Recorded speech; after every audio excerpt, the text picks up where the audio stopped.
নিষেধ করেছে, আর আপনি সেইগুলোই করতেছেন। নির্দিষ্ট সময়ের ভিতরে আপনার টাকা না দিতে পারলি আপনি ওই টাকার উপরে লাভ নিচ্ছেন। এইটা কি মানুষের বিপদে আগে যাওয়া? আমার আল্লাহ তো এইভাবে মানুষের বিপদে আগে যাতে বলিনি। আর আপনি কি বললেন?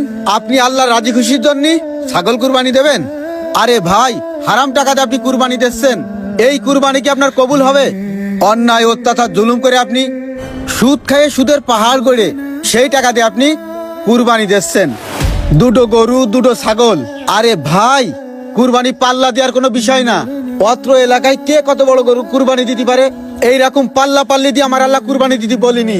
একটা কথা করছি ভাই, শোনেন, আপনার এই লেবাসটা পরিবর্তন করবেন। আপনার মতো লেবাসধারী মানুষের কারণে মানুষ আলেমদের উপরে আঙ্গুল উঁচু করে কথা কয়, মানুষ হুজুরদের উপরে আঙ্গুল উঁচু করে কথা কয়, তাদের বদনাম করে। এই লেবাসটা আপনি পরিবর্তন করে ফেলেন। আপনার মতো মানুষের সাথে এই লেবাসটা জীবনও যায় না ভাই।